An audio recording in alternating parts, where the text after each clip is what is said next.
अब प्रश्न यह है कि भगवान की इच्छा ऐसी क्यों हुई?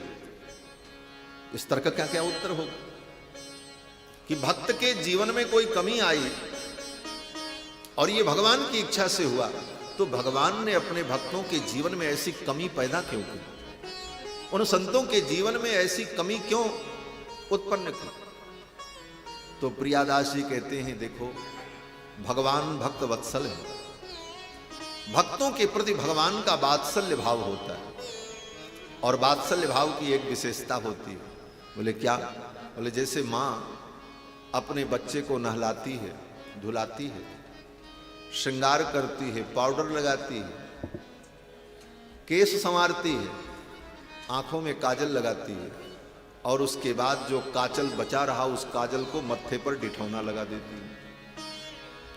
पाउडर लगाया, काजल लगाया, केश संवारा, ये तो श्रृंगार है, लेकिन वो इतना बचा हुआ काजल मत्थे पर पोत दिया काला काला। वो क्यों पोता? बोले वो इसलिए लगा दिया कि जो श्रृंगार मैंने अपने बच्चे का किया है, कहीं इस श्रृंगार पर किसी की नजर न लग जाए, किसी की कुदृष्ट न लग जाए, इसलिए माँ एक डिठौना लगा देती है, काले रंग का टीका लगा देती है। भगवान भी यही करते हैं, अपने भक्तों के जीवन को खूब सजाते हैं। भक्तों के जीवन में बड़ी विशेषताएं होती हैं, लेकिन इसके साथ साथ भगवान अपने भक्तों के जीवन में एक कलंक का टीका भी लगा देते हैं, जिससे संसार की नजर उस कलंक के टीके पर पड़े और मेरा भक्त सुरक्षित रहे। ये भावना करनी चाहिए। अगर भगवान के भक्तों के जीवन में कोई कमी दिख जाए तो यही मान लो कि भगवान ने अपने इस भक्त के संपूर्ण जीवन को सजाने के बाद एक कलंक का टीका लगा दिया है, जिससे संसार के प्राणियों की नजर भक्त के ऊपर न लगे। प्रियादास जी कहते हैं कि बालक सिंगार के निहार नेहवती माता देत जो डिठो न करो डीठ डर जाने। बालक सिंगार के निहार नेहवती माता देत जो डिठो न करो डीठ डर जाने के।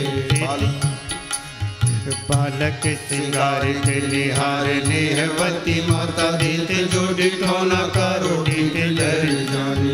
देत जो डिठो न करो डीठ डर जाने के। देत जो डिठो न करो डीठ डर जाने के। बालक सिंगार के निहार नेहवती माता, जैसे स्नेहमयी माँ अपने बच्चे का श्रृंगार करने के बाद देत जो डिठौना कारो डीठ डर जाने के, मेरे बच्चे को किसी की नज़र न लगे इसलिए माँ डिठौना लगा देती है, उसी प्रकार भगवान भी अपने भक्तों के जीवन में एकाध कलंक का टीका लगाई देते हैं, जिससे संसार के प्राणियों की दृष्टि उस कलंक तक ही सीमित रह जाए, संसार के पामर प्राणियों को कलंक ही दिखे और मेरे भक्त का जीवन सुरक्षित बना रहे। ऐसी निष्ठा जब भक्तों में होती है तभी भक्तों का चरित्र हम हृदयंगम कर पाते हैं। इसलिए भगवान के भक्तों की कथा को सुनना बहुत महत्वपूर्ण है। भगवान के भक्तों का चरित्र सुनकर के ही भक्ति का स्वरूप जीवन में समझ में आता है, भक्ति क्या है। इसीलिए प्रियादास जी महाराज कहते हैं कि कोई कितना भी बड़ा तिलक लगा ले, गले में खूब मालाएं पहन ले और खूब लाल पीले कपड़े पहन ले, लेकिन तब तक उसको भक्ति समझ में नहीं आएगी जब तक वो भक्तमाल को नहीं सुनेगा और भक्तों के चरित्र को नहीं सुनेगा। शोभिते तिलक भाले माले ओरे राजे पे। शोभिते तिलक भाले माले ओरे राजे पे। बिना भक्त माले भक्ति रूप अति दूर है। बिना भक्त माले भक्ति रूप अति दूर। हाँ बिना भक्त माल भक्ति रूप अति दूर। प्रियादास जी कहते हैं कि शोभित तिलक भाल, मस्तक पर खूब तिलक लगा लग, शोभित हो। उर राजे माल, गले में सुंदर तुलसी की मालाएं, कई प्रकार की हों, लेकिन बिना भक्तमाल भक्ति रूप अति दूर है। भक्तों का चरित्र सुने बिना भगवान की भक्ति तुमसे अभी बहुत दूर है। भक्ति को समझना, भक्ति को अगर ठीक ठीक समझना है तो भक्तों के चरित्र को प्रेम पूर्वक श्रवण करना चाहिए। ये 5 प्रकार के जो भक्त बताए, पंचरस उपासक, यही 5 प्रकार के फूल हैं। और इन्हीं 5 प्रकार के फूलों को जोड़ करके श्री नाभादास जी ने भक्तमाला बनाई, भक्तों की माला बनाई। वैजयंती दाम भागवती अली नाभा नाम। ये श्री नाभादास जी महाराज श्रृंगार भाव के उपासक हैं, जो भक्तमालकार हैं।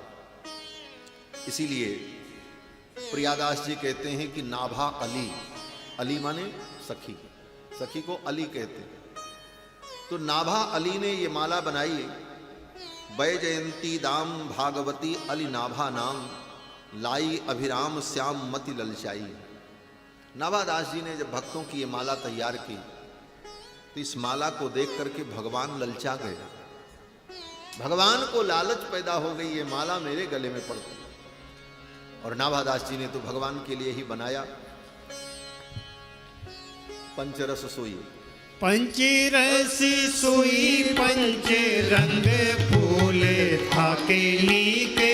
पंचरस सोई पंच रंग फूल थाके लीके। पीके पहिरावे को रज के बनाई है। पीके पहिरावे को रज के बनाई है। वैजयंती दाम भागवती अली नाभा नाम। वैजयंती दाम भागवती अली नाभा नाम। लाई अभिराम श्याम मति ललचाई है। लाई अभिराम श्याम मति ललचाई है। धारी मोरी प्यारी की हूँ करत न न्यारी आओ। धारी मोरी प्यारी की हूँ करत न न्यारी आओ। देखो कति न्यारी ढरी पायल को आई है। देखो कति न्यारी ढरी पायल को आई है। भक्ति छवि भारताते नमित श्रृंगार होत। भक्ति छवि भारताते नमित श्रृंगार होत। होते बसे लखे जोई याते जानी पाई है। होते बसे लखे जोई याते जाने पाई। हाँ, होते बसे लखे जोई याते जाने पाई है।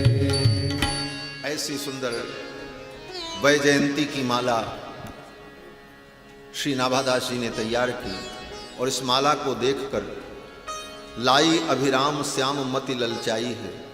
भगवान श्याम सुंदर को ये माला बड़ी प्यारी लगी और भगवान ने कहा, नाभा अली, ये माला मुझे पहना दो। धारी और प्यारी की हूँ करत न न्यारी हो। देखो गति न्यारी ढरी पायन को आई। माला जब पहनाई तो श्याम सुंदर के गले में भक्तों की ये माला नाभादास जी ने धारण तो कराई, लेकिन माला ये सरक करके गले से भगवान के चरणों तक पहुंच गई। प्रियादास जी कहते हैं, देखो गति न्यारी ढरी पायन को आई। इसकी गति अद्भुत न्यारी कि ये माला ढरक करके सरक करके भगवान के चरणों तक पहुंच गई। क्यों? बोले भक्तों का भार, भक्ति का भार इतना था इस माला में कि ये माला गले से सरक कर चरणों तक आ गई। और दूसरा भाव कि भक्त तो भगवान के चरणों की उपासना करते हैं, चरणों में ही, भगवान के चरणों में ही भक्त का स्थान होता है। इसलिए भक्तों की ये माला भगवान के गले से सरक करके भगवान के चरणों में पहुंच गई। भक्ति छवि भार ताते नमित श्रृंगार होत बस लखे जोई आते जानी पाई। बड़ी ही सुंदर भावना से श्री नाभादास जी ने इस भक्तमाला को तैयार किया। प्रियादास जी कहते हैं, हमारे आपके जीवन में भक्ति का वृक्ष अंकुरित हो और होता भी हो सत्संग से,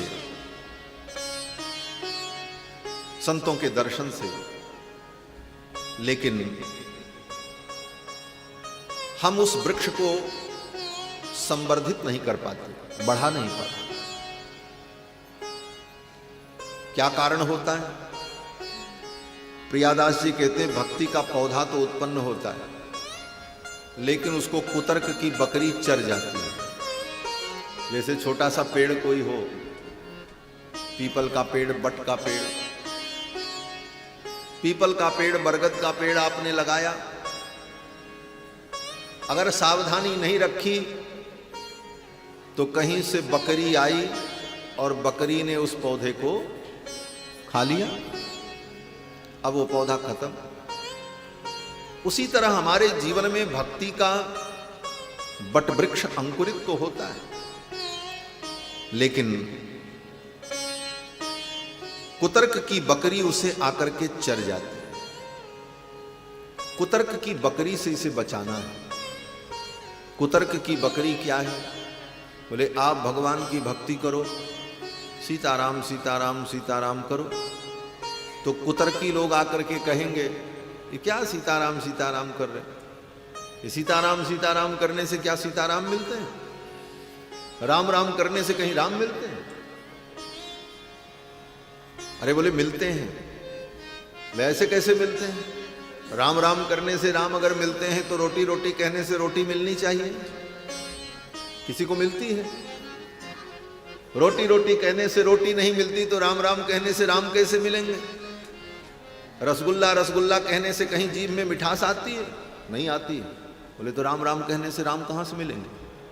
अब सामने वाला व्यक्ति ऐसा तर्क करेगा तो बुद्धि तो विचलित हो जाएगी। बोले हाँ ये भी बात ठीक कह रहा। ये कुतर्क की बकरी तुम्हारे भक्ति के पौधे को चर जाएगी। ऐसे कुतर्कियों से बचने की जरूरत है। ऐसे कुतर्कियों का भी उत्तर है, भाई राम राम कहने से राम नहीं मिलेंगे। क्यों? बोले रोटी रोटी कहने से रोटी नहीं मिलती। देखने में ये तर्क बड़ा सुंदर लगता है, लेकिन ये तर्क जो है ये स्वयं में तर्कहीन तर्क है। ये तर्क ही तर्कहीन है। क्यों?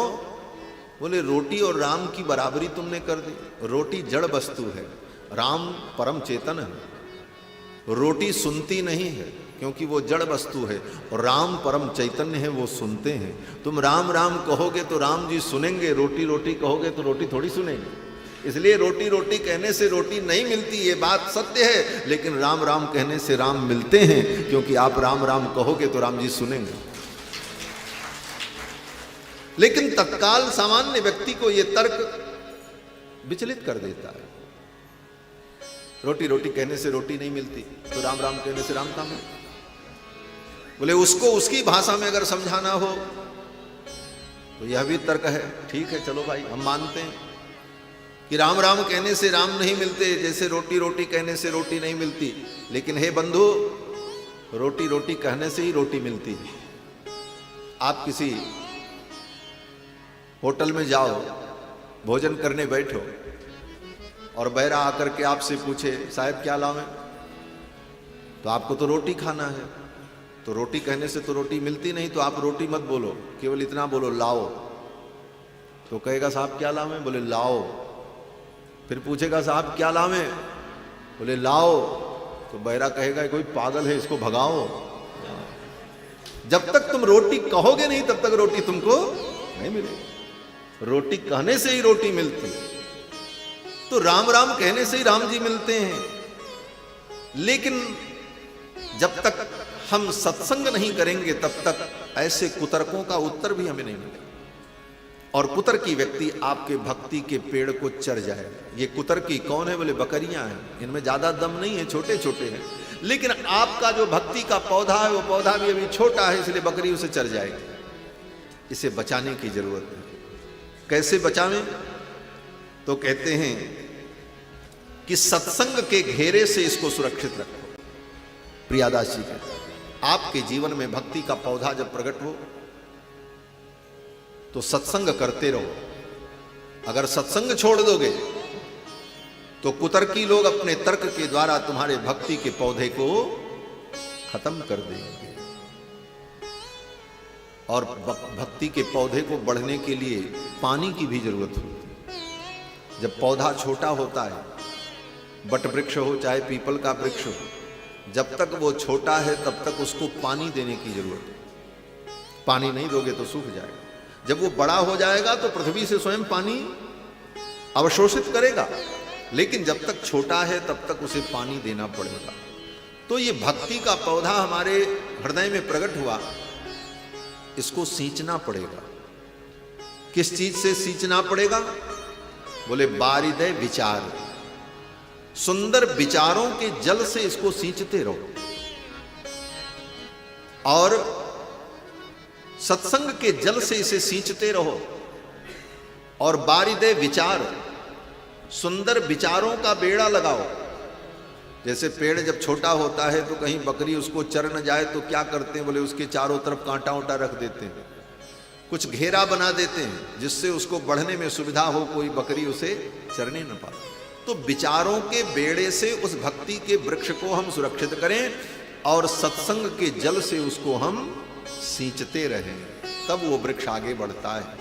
भक्ति तरु पौधा ताही विघ्न डर छेरी को। भक्ति तरु पौधा ताही विघ्न डर छेरी को। बारी दे विचार बारी सींचो सत्संग सो। बारी दे विचार बारी सींचो सत्संग सो। लागे उबड़ल गोदा चहु दिस खड़न सो। लागे उबड़ल गोदा चहु दिस खड़न सो। चढ़न आकाश यश फैलो बहुरंग सो। चढ़न आकाश यश फैलो बहुरंग सो। संत और आल माल शोभित विशाल छाया। संत और आल माल शोभित विशाल छाया। जिए जीव जाल ताप गयो प्रसंग सो। जीव जाल जाल ताप गयो यो प्रसंग सो। वो वृक्ष अब बढ़ने लगा। क्यों? बोले आपने विचारों के बेड़े से उसको सुरक्षित किया, बकरियों से बचा लिया और सत्संग के जल से सींचा। अब वो वृक्ष बड़ा होने लगा। जब वृक्ष वो भक्ति का वृक्ष बड़ा हुआ, अब इतना बड़ा हो गया कि अब बकरी की चिंता नहीं रही। अब बकरी का मुंह वहां तक नहीं पहुंचे, बड़ा हो गया। अब बकरी तो उसका कुछ नहीं बिगाड़ सकती, लेकिन अब बड़े पशुओं से डर है। कोई भैंसा आ गया, कोई सांड आ गया, पीठ से रगड़ करके उस वृक्ष को तोड़ देगा। क्यों? बोले अभी ज्यादा बड़ा नहीं हुआ। बोले तब क्या करें? बोले संत उर आल बाल शोभित विशाल। संतों के बीच में अपनी भक्ति को संभालो, संतों का संग कर। संत ही आल बाल बन जाए। आल बाल माने पौधे को सिंचित करने के लिए, पौधे को सुरक्षित रखने के लिए जो नीचे थाला बनाया जाता है, उसी को आल बाल कहते हैं। तो संतों का आल बाल, संतों के घेरे में रहो, संतों के मध्य में रहने का प्रयास करो। तब बोले तब वो बड़े बड़े सांड और भैंसों से बच जाओ। ये सांड भैंसे कौन है? बोले बड़े बड़े कुतर्की, बड़े बड़े नास्तिक, जो थोड़ा ऊंचे स्तर का तर्क करते हैं। जैसे आजकल चल रहा है ना, जिसको देखो वही बोल रहा है। क्या कुतर्क? बोले हनुमान जी की भक्ति करने से क्या होगा? कितनी झूठी बात है, कितनी बड़ी गप है। इस पृथ्वी से कई गुना बड़ा सूर्य और उसको हनुमान निगल गए, ऐसा कैसे हो सकता? विज्ञान इसको स्वीकार नहीं कर सकता। वैज्ञानिक नास्तिक, वैज्ञानिक दृष्टि से नास्तिक लोग जो हैं, ऐसे बड़े बड़े नास्तिकों से बचने की आवश्यकता है।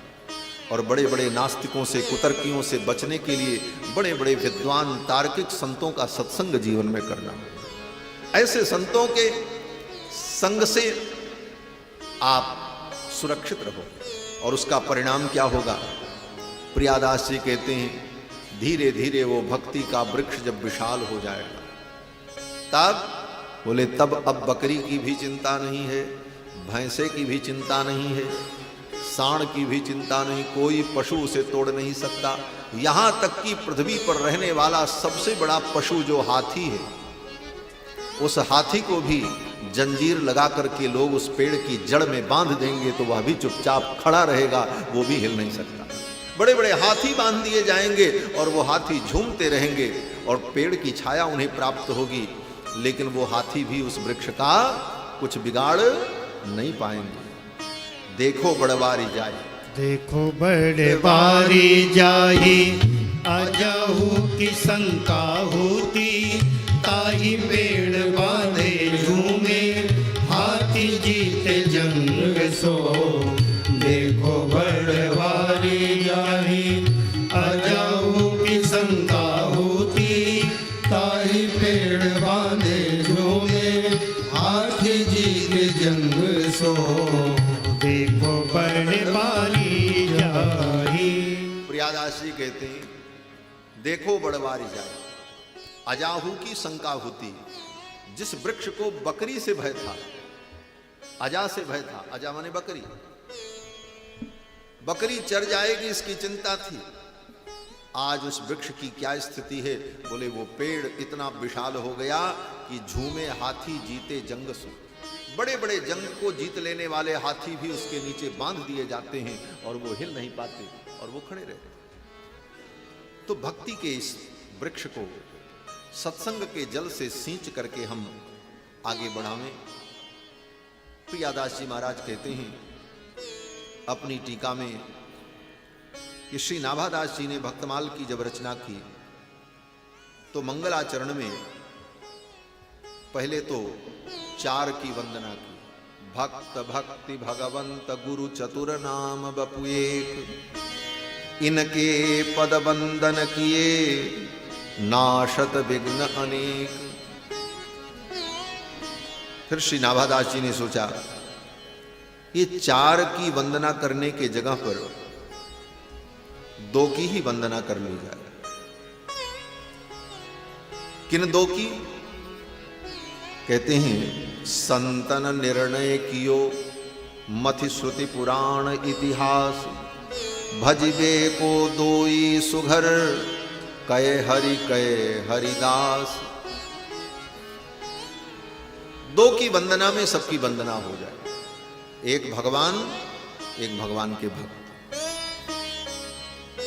भगवान के भक्त के अंदर भक्ति विद्यमान है और गुरु तत्व भी भगवान का भक्त ही होता है और दूसरे तत्व भगवान। तो भक्त भगवान 2 में ही चारों आ गए। कौन कौन? बोले भक्त भक्ति भगवंत गुरु, ये चारों 2 में समाहित हो गए। किसमें समाहित हो गए? बोले भक्त में और भगवान में। फिर आगे श्री नाभादास जी कहते मेरे गुरुदेव ने तो आज्ञा दी केवल भगवान के भक्तों का गुणगान करो। क्यों? बोले भक्तों के गुणगान में चारों की महिमा प्रकट हो जाए। क्यों? बोले भक्त के अंदर ही भक्ति होती है, भक्त के हृदय में ही भगवान होते हैं और गुरु भी कोई भक्त ही होता है भगवान का, वो भक्त से अलग नहीं है। इसलिए भक्ति भगवंत गुरु और भक्त ये चारों एक में ही मिल जाएंगे। किसमें? बोले भक्त में। इसलिए नाभादास जी कहते हैं कि श्री गुरु अग्रदेव आज्ञा दई, संतन को जस गाव, भवसागर के तरन को नाहिन और उपाव। श्री नाभादास जी श्री भक्तमाल के मंगलाचरण में कहते हैं कि हमारे गुरुदेव श्री अग्रदेवदास जी महाराज ने आज्ञा दी है कि संतों के जस को गाओ, संतन को जस गाओ, भव सागर के तरन को नाहिन और उपाओ। भव सागर से पार जाने का कोई और उपाय नहीं है, संतों के चरित्र को गाओ। और अपने गुरु की आज्ञा मान करके श्री नाभादास जी ने संतों के चरित्र का गान किया। नाभादास जी के गुरु श्री अग्रदेवदास जी महाराज, जो कि श्री कृष्णदास पैहारी जी के शिष्य हैं, अग्रदेवदास जी महाराज, और श्री संप्रदाय की पवित्र परंपरा में 4 संप्रदाय हैं वैष्णव के। श्री संप्रदाय, ब्रह्म संप्रदाय, रुद्र संप्रदाय और सनकादि संप्रदाय। वैष्णव भक्ति के 4 संप्रदाय हैं। श्री संप्रदाय माने श्री जी के द्वारा जो संप्रदाय आगे चला, उस संप्रदाय का नाम श्री संप्रदाय। ब्रह्मा जी के द्वारा जो संप्रदाय प्रवर्तित हुआ वो ब्रह्म संप्रदाय। सनकादिकों के द्वारा जो संप्रदाय प्रवर्तित हुआ वो सनकादि संप्रदाय। और भगवान शंकर के द्वारा, रुद्र के द्वारा जो भक्ति का संप्रदाय प्रवर्तित हुआ उसका नाम रुद्र संप्रदाय। भगवान नारायण ने इन 4 को मंत्रोपदेश दिया। भगवान नारायण ने लक्ष्मी जी को मंत्र दिया, फिर लक्ष्मी जी ने उस मंत्र को दे करके आगे जो बढ़ाया, उस परंपरा का नाम श्री संप्रदाय। क्योंकि श्री जी प्रथम दीक्षित होकर भगवान के द्वारा मंत्र को प्राप्त करके परंपरा को आगे बढ़ाती हैं, इसलिए इस परंपरा का नाम श्री संप्रदाय। श्री संप्रदाय के आचार्य भगवान श्री रामानुजाचार्य, श्री रामानंदाचार्य, ये श्री संप्रदाय। और ब्रह्म संप्रदाय, भगवान ने ब्रह्मा जी को मंत्र का उपदेश किया और फिर ब्रह्मा जी ने अपने शिष्यों को मंत्र दिया। वो परंपरा जो चली, उस परंपरा में आगे चल करके इस कलयुग में श्री माध्व मुनि हुए, जिनको मध्वाचार्य कहा जाता है, जिनकी मूल पीठ उडुपी में है, कर्नाटका में।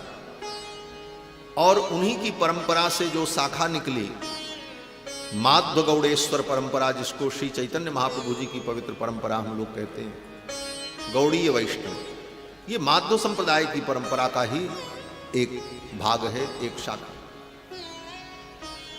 और भगवान ने शंकर जी को मंत्र दिया, रुद्र को, और रुद्र के द्वारा जो परंपरा चली भक्ति मार्ग की, उस परंपरा में आगे चल करके श्री विष्णु स्वामी हुए। और विष्णु स्वामी जी की परंपरा में आगे श्री बिल्वमंगल जी इत्यादि महान भक्त हुए। और उसी परंपरा में श्री वल्लभाचार्य जी महाराज, जिन श्री वल्लभाचार्य जी के शिष्य सूरदास जी महाराज, वह परंपरा जो है वो रुद्र संप्रदाय की परंपरा, उसी को पुष्टि मार्ग कहते हैं। और चौथी परंपरा सनकादि परंपरा। भगवान ने सनक सनंदन सनातन सनत कुमार को मंत्रोपदेश दिया और सनकादिकों से वो परंपरा जो चली, उसी परंपरा में श्री निम्बारकाचार्य महाप्रभु हुए, जिनके द्वारा वैष्णव भक्ति का मार्ग प्रवर्तित हुआ। तो निम्बार्क संप्रदाय जो है वो सनकादि संप्रदाय। श्री ब्रह्मरुद्र सनकाः चत्वारः संप्रदायिनः, ये 4 संप्रदाय, इसी को 4 संप्रदाय कहते हैं। श्री संप्रदाय, रुद्र संप्रदाय, ब्रह्म संप्रदाय, सनकादि संप्रदाय। और जो जिस संप्रदाय में दीक्षित हो, उस संप्रदाय की परिपाटी के अनुकूल ही भगवान की भक्ति करनी चाहिए, तभी भक्ति में सफलता हो। श्रीमद् भागवत महापुराण के महात्म्य में जब कलयुग के धर्म का वर्णन करते हैं वेदव्यास जी महाराज, तो वहां पर कहते हैं कलयुग जब आएगा तो घोर कलयुग आने पर लोग नास्तिक हो जाएंगे, ब्राह्मण लोग भी वेद विक्रयी हो जाएंगे। शिवशूला द्विजातयः शिवो वेदः, ये ब्राह्मण वेद विक्रयी बन जाएंगे। वेद मंत्र का केवल वहीं उपयोग करेंगे जहां दक्षिणा मिले, अपने जीवन में उसका उपयोग उनके जीवन में नहीं होगा। स्त्रियां, बोले स्त्रियां कामिन्याः केशशूलिन्याः, केश ही उनका एक श्रृंगार रह जाएगा। बाल के ही श्रृंगार में ही सारा श्रृंगार समाहित हो जाएगा। सौभाग्य के चिन्ह मिट जाएंगे और केवल केशों को संवारना और केशों की विविध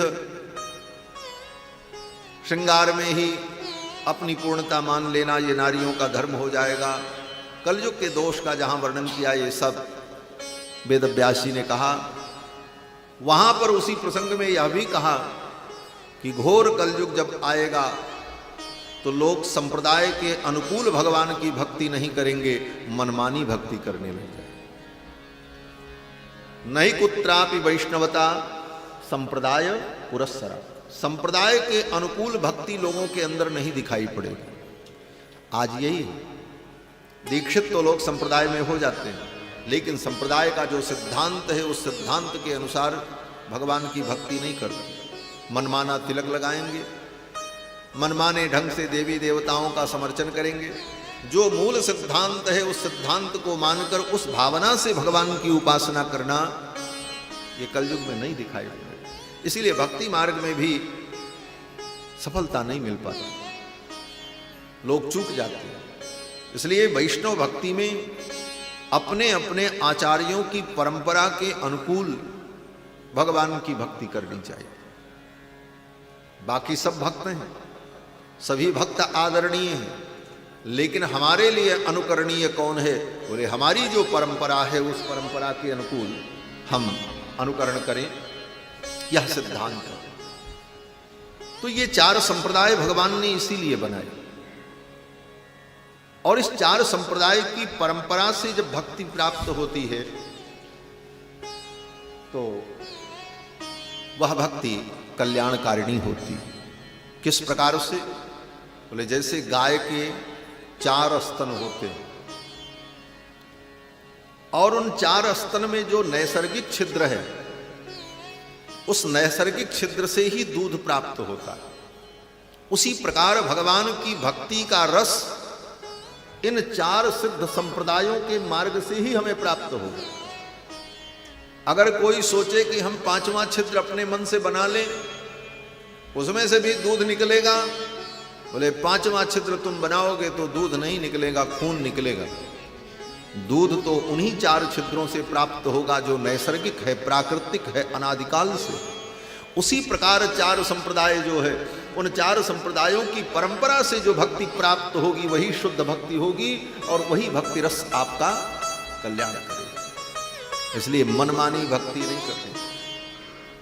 श्री चैतन्य महाप्रभु जी तो कहते हैं, पांचरात्र शास्त्र में भी कहा कि ऐसी मनमुखी भक्ति जो होती है उत्पातायोपकल्प्यते, वह उत्पात को उत्पन्न करती है। उस भक्ति से जीवन में शांति और सुख नहीं मिलता। तो स्त्री संप्रदाय की परंपरा में श्री अग्रदेवदास जी महाराज, अग्रदेवदास जी के शिष्य श्री नाभादास जी, जिन्होंने भक्तमाल की रचना, ये सब भक्तमाल है। आप कहोगे अभी तो भक्तमाल ही कहीं शुरू हुई नहीं, अभी तो केवल स्वामी जी यही सब बता रहे हैं। अग्रदेवदास जी भी तो भगवान के भक्त हैं, नाभादास जी भक्त हैं, इनका भी जीवन चरित्र यही तो भक्तमाल है। अग्रदेवदास जी श्री नाभादास जी के जो गुरुदेव हैं, यह भी श्रृंगार भाव के उपासक, श्रृंगार भाव से भगवान की उपासना। और ये अग्रदेवदास कौन है? बोले ये श्री जानकी जी की सहचरी है, किशोरी जी की सखी है, जिनका वर्णन श्रीमद् रामचरितमानस में गोस्वामी तुलसीदास जी ने किया। ये सखी कौन है? बोले पुष्प वाटिका में किशोरी जी जब पुष्प चयन करने के लिए जाती हैं तो वहां अग्र सखी का वर्णन होता है। जिस सखी को लेकर किशोरी जी पुष्प वाटिका में पुष्प चयन करने के लिए जाती हैं, वो सखी आगे आगे चलती है, प्रधान सखी है, इसलिए भी अग्र सखी, चली अग्रलय। वही अग्र सखी अग्रदेवदास जी महाराज, किशोरी जी की सखी, श्रृंगार भाव की उपासना है। वहां पर गोस्वामी जी महाराज कहते हैं, चली अग्र करि प्रिय सखी सोई, चली अग्र करि प्रिय सखी सोई, प्रीत पुरातन लखई न कोई, प्रीत पुरातन लखई न कोई, प्रीत पुरातन लखई न कोई, प्रीत पुरातन लखई न कोई, चली अग्र करि प्रिय सखी सोई, चली अग्र करि प्रिय सखी सोई, चली अग्र करि प्रिय। ये अग्र सखी जो है किशोरी जी की अत्यंत प्रिय सहचरी, और यही अग्र सखी ही श्री अग्रदेव दास जी महाराज हैं। श्रृंगार भाव की इनकी उपासना। श्री अग्रदेव दास जी ने आज्ञा दी,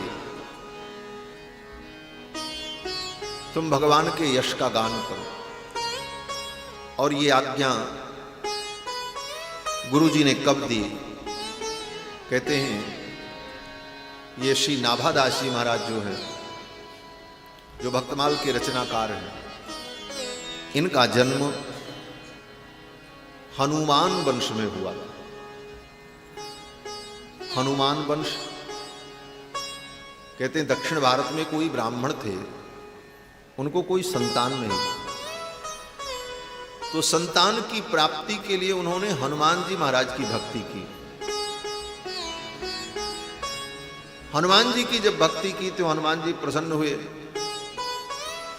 उन ब्राह्मण दंपति ने कहा, मुझे संतान की प्राप्ति हो ऐसी कृपा करो। तो हनुमान जी ने कहा, तुम्हारे भाग्य में संतान का योग तो नहीं है, लेकिन मैं ही पुत्र बन करके आ जाऊंगा और तुम्हारा वंश आगे चल पड़ेगा। तो हनुमान जी ही उन दंपति की भक्ति से प्रसन्न होकर उनके पुत्र बने। तो हनुमान जी पुत्र बन करके आए, इसलिए उन ब्राह्मण के वंश का नाम ही हनुमान वंश हुआ। उसी वंश में श्री नाभादास जी का जन्म हुआ, ब्राह्मण कुल में। और श्री नाभादास जी महाराज जिन्होंने भक्तमाल की रचना की, जन्म से अंधे थे, इनके आंख ही नहीं थी। आंख की जो जगह होती वो जगह भी नहीं थी बराबर। श्री नाभादास 5 वर्ष के जब ये हुए तो भयंकर अकाल पड़ा, लोग भूखों मरने लगे। और उस अकाल में इनके माता पिता ने इनको ले जाकर के जंगल में छोड़ दिया। अपने प्राण की रक्षा करना ही कठिन हो गया था। तो उस अकाल में इनके माता पिता ने इनको ले जाकर जंगल में छोड़ दिया। और जंगल में जब छोड़ दिया तो अकेले अंधे 5 वर्ष के बालक श्री नाभादास जी रो रहे थे बैठ। उसी समय श्री अग्रदेवदास जी महाराज और श्री कील देवदास जी महाराज, ये दोनों गुरु भाई, दोनों महात्मा विचरण करते हुए उस जंगल में कहीं से पहुंच गए।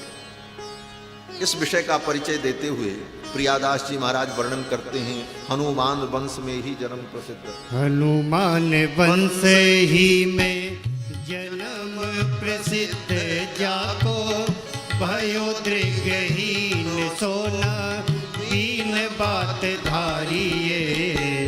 हनुमान वंश ही में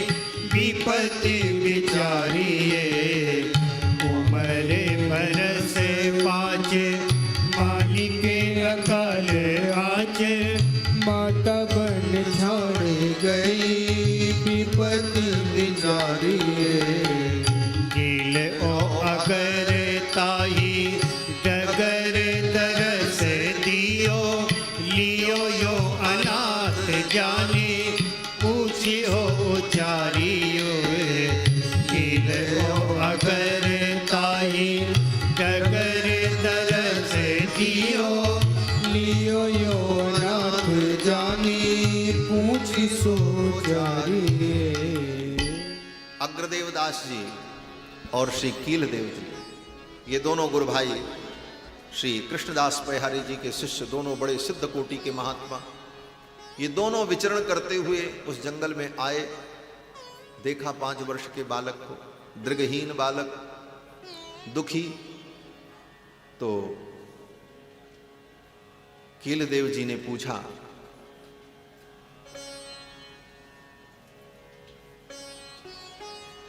तुम्हारा नाम क्या है? तो 5 वर्ष के श्री नाभाजी ने कहा, आत्मा का कोई नाम नहीं होता और शरीर तो 5 भौतिक है, मैं कौन सा नाम बताऊं?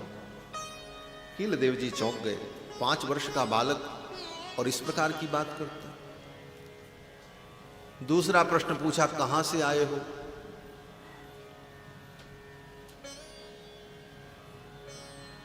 तो नाभादास जी ने कहा, जहां से सब जीव आते हैं वहीं से मैं भी आया हूं, और कोई कहीं भी आता जाता है तो उसके कर्म ही उसको वहां तक ले जाते हैं, मेरा कर्म मुझे यहां लेकर के।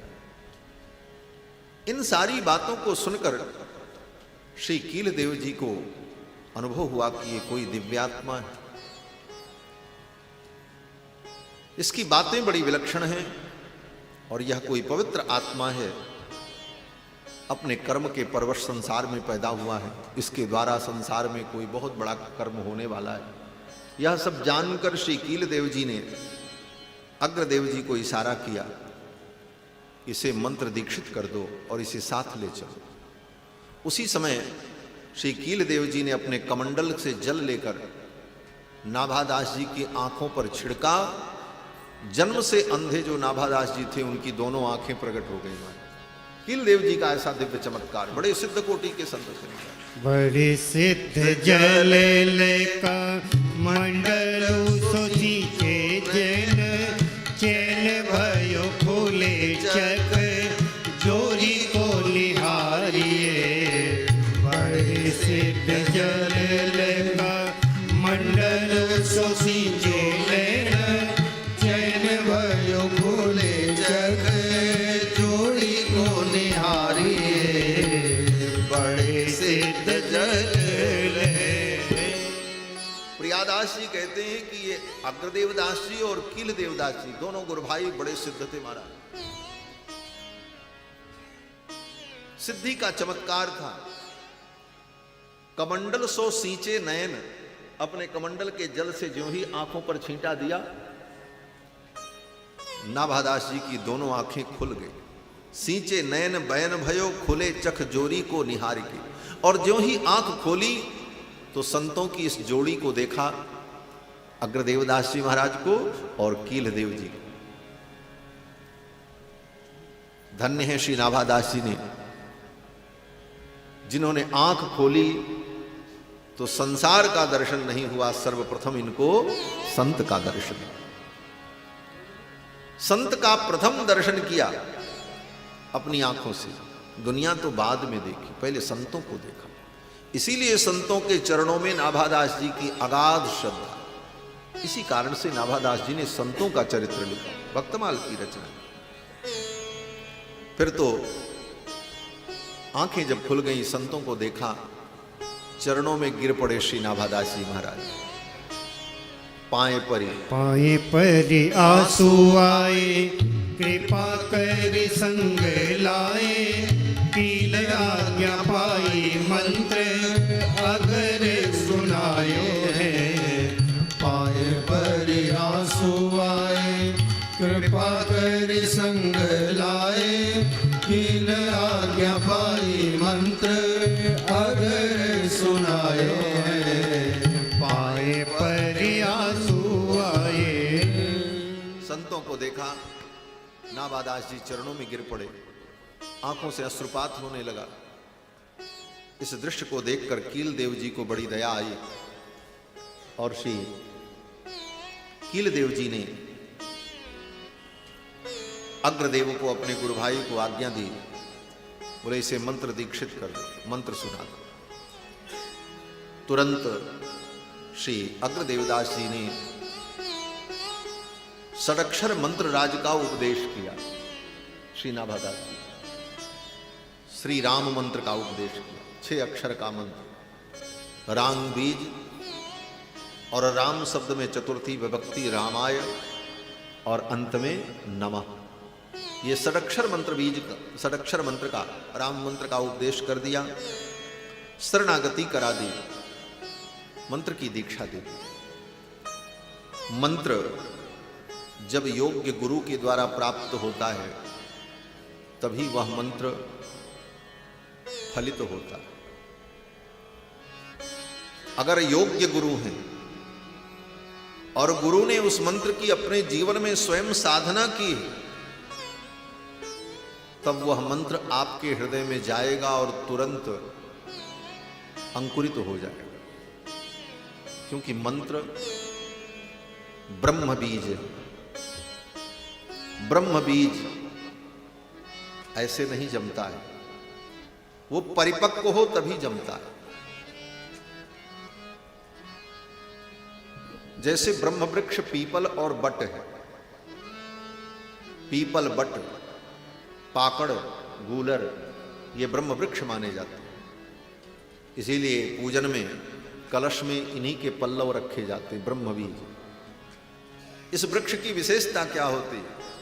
बोले वृक्ष के नीचे प्रतिवर्ष लाखों करोड़ों बीज गिरता है, लेकिन कभी पीपल के नीचे पीपल नहीं जमता, कभी बरगद के नीचे बरगद नहीं जमता, कभी गूलर वृक्ष के नीचे गूलर नहीं जमता, पाकड़ के नीचे पाकड़ नहीं जमता, आम के नीचे आम जम जाता है, जामुन के वृक्ष के नीचे जामुन जम जाती है, उसका वृक्ष उग जाता है। लेकिन पीपल के नीचे पीपल, बट के नीचे बट कभी नहीं जमता। जबकि लाखों करोड़ों बीज गिरते हैं, एक बीज जो दिखता है उसके अंदर हजारों बीज रहते हैं, लेकिन एक भी पेड़ नहीं जमता। क्यों? बोले वो सब बीज कच्चे होते हैं। कच्चा बीज अंकुरित नहीं होता, वह बीज पके तब अंकुरित हो। पकेगा कैसे? बोले कोई पक्षी जब उसको अपनी जठराग्नि में पकाता है, कोई पक्षी उस बीज को खा करके अपने जठराग्नि में, पेट की अग्नि में परिपक्व करता है, तब वह बीज कहीं भी गिर जाए तो वह बीज जम जाता है। पत्थर पर गिरे तो वहां भी जम जाता है, खंडहर पर गिरे तो जम जाता है, ऐसे नहीं जमता। उसी प्रकार ये मंत्र ब्रह्म बीज है, ये सबके हृदय में ऐसे नहीं जमता। कोई पक्षी इसे अपने उदर में पहले पकावे। ये पक्षी कौन है? बोले संत, जो परमात्मा का पक्ष लेते हैं। ऐसे पक्षी जो माया का पक्ष छोड़ करके परमात्मा के पक्ष में रहते हैं। पक्षी का यही अर्थ है। पक्षी का 2 अर्थ है। एक अर्थ तो जो किसी का पक्ष ले वो पक्षी, और पक्षी उसे कहते हैं जिसके 2 पंख हों, उसको पक्षी कहते हैं। और दोनों अर्थ संत में घटित हो। जो परमात्मा का पक्ष ले वो पक्षी, और जिसके 2 पंख हो। 2 पंख क्या? बोले ज्ञान और वैराग्य। उभाभ्याम एव पक्षाभ्याम यथा खे पक्षिणाम गति ही। जैसे पक्षी आकाश में तभी उड़ता है जब उसके 2 पंख हों। एक पंख कट जाए तब भी नहीं उड़ पाएगा, दोनों कट जाए तब भी नहीं उड़, दोनों पंख रहें तभी उड़ सकता। उसी प्रकार ज्ञान और वैराग्य रूपी पंख के द्वारा संत भी विचरण करते हैं। ये ज्ञान वैराग्य ही वो पंख है। तो ज्ञान वैराग्य रूपी पंख से युक्त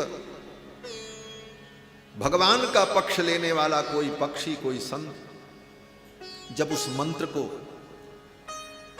अपने हृदय में रखकर साधना के तप से उसे पकाता है, तब वह मंत्र बीज पत्थर हृदय में भी पड़ जाए तो अंकुरित हो जाए। इसीलिए संत लोग नीरस व्यक्ति को भी सरस बना देते हैं, जिसके जीवन में भक्ति का लेश भी न हो, लेकिन ऐसे संत मिल जाएं जिन्होंने अपने जीवन में साधना करके मंत्र को परिपक्व किया है और वो मंत्रोपदेश कर दें तो उस पत्थर हृदय में भी भक्ति प्रकट हो जाती है, वो जम जाता है, अन्यथा नहीं जमता। महाराज,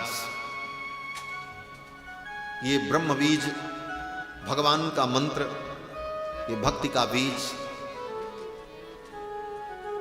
में तीन दोष न हो तभी बीज जमता है। बीज कच्चा न हो, और बीज घुना न हो, और बीज भुना न हो। कोई भी बीज तभी जमता है जब वो पक्का हो और घुना न हो और भुना न हो। किसी बीज में घुन लग जाए तो वो भी बीज नहीं जमता, कच्चा हो तब भी नहीं जमता, और उसे भून दो तब भी नहीं जमता। कच्चा, घुना और भुना, तीन प्रकार के बीज नहीं जमते। तो ये मंत्र का बीज जो है, यह भी कच्चा न हो, घुना न हो और भुना न हो। कच्चा न हो इसका प्रमाण बोले साधक ने, आचार्य ने, संत ने उस मंत्र को अपने हृदय में रखकर साधना करके उसको परिपक्व किया हो, ये पकाना हो। और घुना न हो, जिसमें कामना का घुन न लगा हो। मंत्र तो बहुत से लोग दे देते हैं, बोले महाराज आओ हम मंत्र दीक्षा देंगे, लेकिन उनके उस मंत्र में कामना का घुन लगा हुआ है। कामना के घुन ने उस मंत्र के बीज को भीतर से खोखला कर दिया। क्या कामना का बीज है? बोले हमारे शिष्यों की फौज तैयार हो, हमारे शिष्यों की संख्या बढ़े। इस भावना से जो व्यक्ति मंत्रोपदेश करता है उसके अंदर कामना का बीज भरा। कामना के घुन ने उस मंत्र के बीज को भीतर से खोखला कर दिया, इसलिए वो भी भक्त के हृदय में जाकर के जमेगा नहीं जमेगा। गुना न हो और भुना न हो। भुना माने मंत्र देने वाला व्यक्ति अपने अहंकार और दंभ की अग्नि में अगर मंत्र को भून दिया है तो वह भुना हुआ बीज भी नहीं जमेगा। जिसके अंदर विनम्रता हो, त्याग हो, सरलता हो, ऐसे महापुरुष के द्वारा जब मंत्र प्राप्त होता है तभी वह मंत्र हृदय में अंकुरित होता है। तो घुना न हो, भुना न हो, कच्चा न हो। साधना के द्वारा साधक ने उस मंत्र की उपासना करके, स्वयं अनुष्ठान करके उसे अपने जीवन में साधा हो, तब उस मंत्र का वह उपदेश करता है तो भक्त के हृदय में वह मंत्र अंकुरित हो जाता है, भक्ति प्रतिष्ठित हो जाती है। अग्रदेवदास जी ऐसे ही महापुरुष संत, उनके गुरु भाई कीलदेव जी ने आज्ञा दी। नहीं तो कीलदेवदास जी बड़े गुरु भाई थे, अग्रदेव जी छोटे थे। कीलदेव जी सोचते मैं ही अपना चेला बना लूं इसको, लेकिन वहां चेला बनाने की होड़ नहीं थी कि कोई हमारा चेला बन जाएगा तो हमारा अनुयायी बढ़ेगा। यहां तो गुरु भाई में ही झगड़ा होता है कि शिष्य समाज हमारा, वो कहता है शिष्य समाज हमारा। ये साधु समाज में आने के बाद भी शिष्य समाज को लेकर के लड़ाई होती है, बड़ी विडंबना है, बहुत बड़ी विडंबना है। हमारे पूज्य स्वामी जी कहा करते थे, व्यक्ति घर छोड़ करके साधु बनता है, लेकिन ये माया दूसरे रूप में आकर के पकड़ लेती है। वहां घर की माया छूटी तो मठ मंदिर की माया ने पकड़ लिया, वही बिल्डिंग, वही पत्थर, वही ईंटा। वहां की माया छोड़ी तो वो माया दूसरे रूप में, ईंटा पत्थर के रूप में, बिल्डिंग महंती के रूप में आ गई। इस माया ने पकड़ा। वहां परिवार छोड़ा, भाई बंधु को छोड़ा, उनके प्रति जो हमारा मोह था वो छूटा, लेकिन यहां आकर के शिष्य प्रशिष्य में मोह हो गया, ये मेरा चेला, ये मेरा चेला। वहां आस पड़ोस के लोगों से प्रतिस्पर्धा थी। सब कुछ छोड़ करके आने के बाद साधु समाज में साधुओं की एक दूसरे से प्रतिस्पर्धा हो गई। वो महंत तो हम श्री महंत, वो श्री महंत तो हम महामंडलेश्वर, वो महामंडलेश्वर बोले तो हम जगत गुरु, हम जगत गुरु, वो जगत गुरु बोले तो हम ब्रह्मांड गुरु, बोले वो ब्रह्मांड गुरु तो हम विश्व गुरु। ये सब सारी बातें क्यों? वास्तव में भगवान की माया बड़ी विचित्र है, ये बड़े बड़े को मोहित कर देती। शिव विरंच कह मोह ही को है बपुरा आन, ये ब्रह्मा शंकर को भी मोह में डाल दे।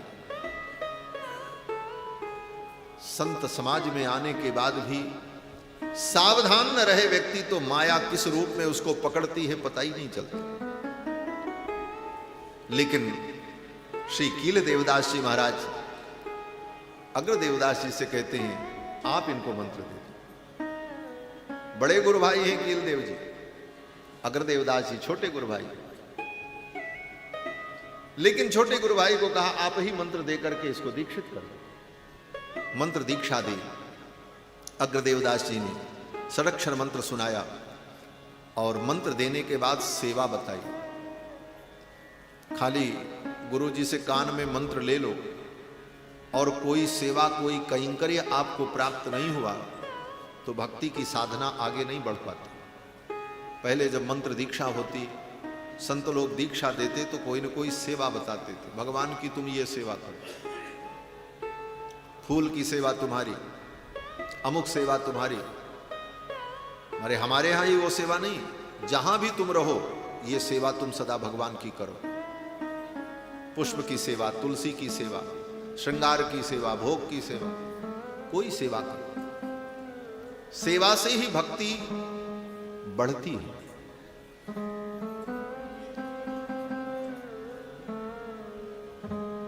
श्री गुरु जी ने सेवा बताई। और गुरु जी ने क्या सेवा बताई? बोले नाभादास जी को 5 वर्ष के बालक को मंत्र दीक्षा देकर के अग्रदेवदास जी अपने साथ लेकर के आ गए। कहां पर? बोले जयपुर। जयपुर के पास में एक क्षेत्र है जिसका नाम है गालवाश्रम, जिसको गलता गद्दी कहते हैं, गलता पीठ, उसी का नाम गालवाश्रम। महर्षि गालोक का वो आश्रम, वहां पर गालो महर्षि ने तप किया। बड़ा ही सुंदर पवित्र क्षेत्र है और वहां बड़ा सुंदर सरोवर है, दिव्य स्थान। वहीं पर श्री अग्रदेवदास जी महाराज विराजते थे गलता में। वहीं गलता आश्रम में लेकर के आए और नाभादास जी को सेवा बताई। बोले क्या सेवा? बोले संतों की सेवा करो। वहां गलता आश्रम में जो संत आवे उनकी सेवा में नाभादास जी को लगा दिया।